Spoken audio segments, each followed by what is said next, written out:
Now we get a chance to take a look at an evidence hypothetical that might just be my favorite fact pattern in the entire package in this program.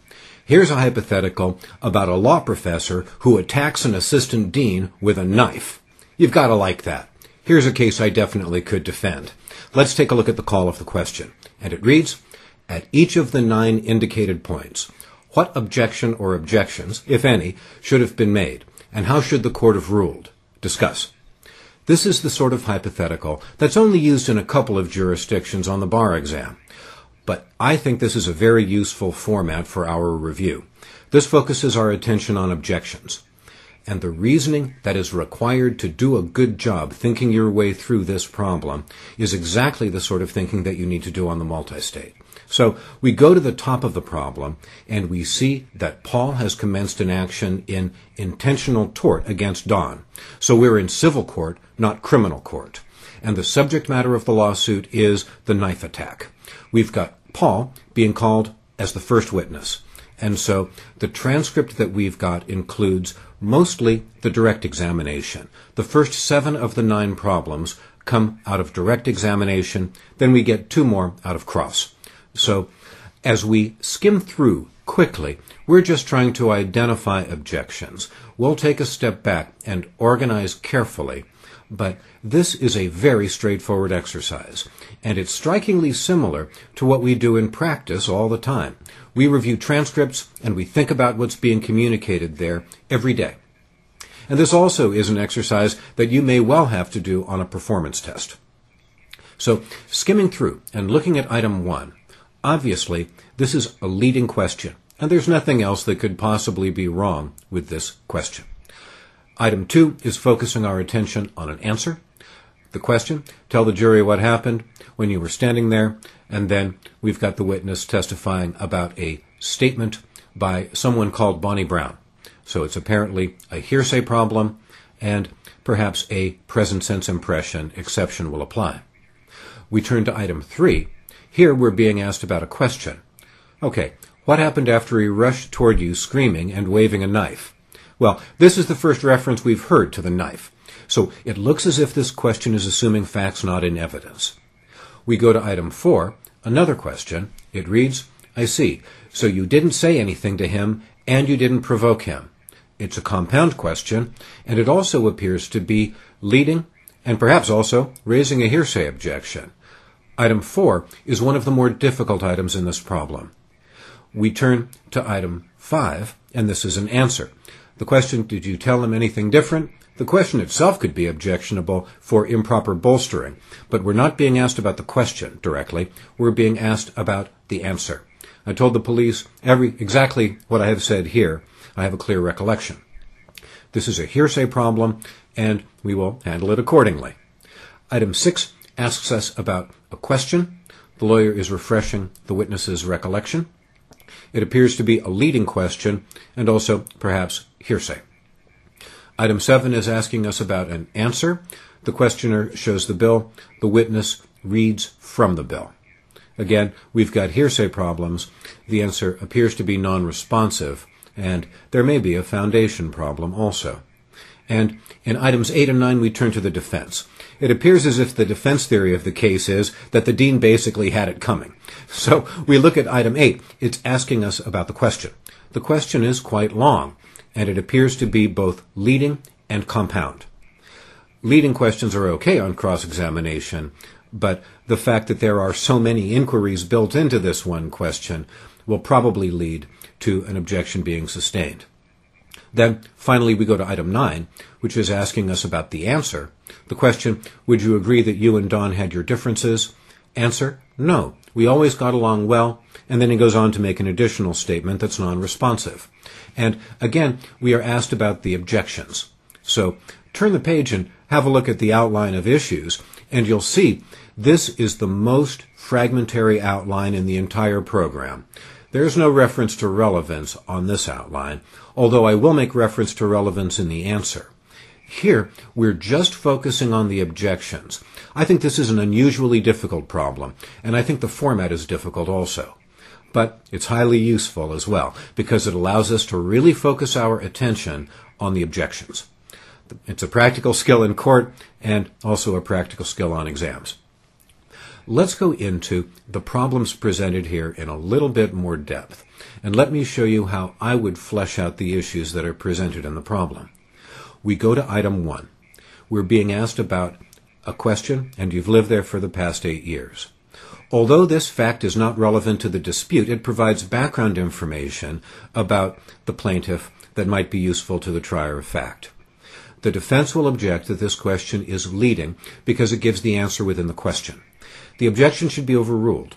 It's acceptable to ask leading questions about preliminary matters, such as the amount of time a person has lived at one address. The answer is not at issue, and the approach probably saves time. Turn to item 2. Bonnie Brown said, well, Paul, here comes Don, and then the rest of the statement. Paul is quoting an out-of-court statement made by a student named Bonnie Brown, alerting him to the defendant's conduct.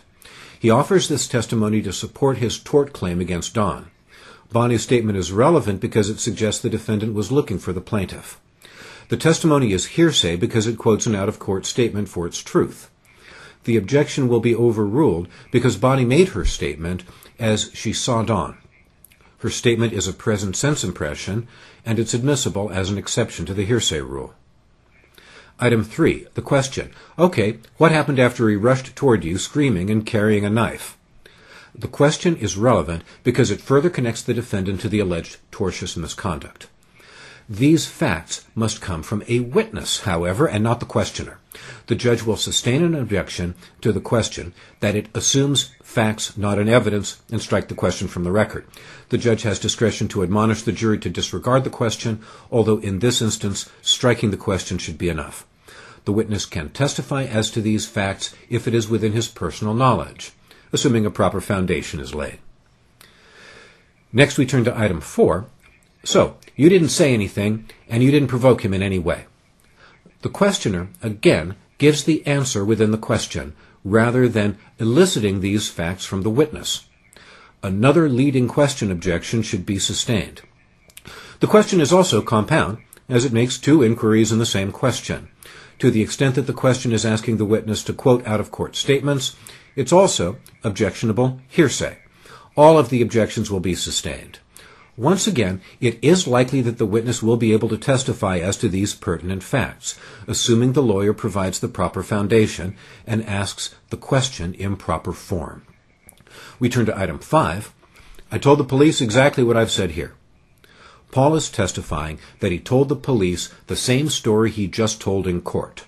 He is referring to his prior out-of-court statements in order to bolster the credibility of his current testimony. This is hearsay, and there's no applicable exception. The testimony is improper bolstering.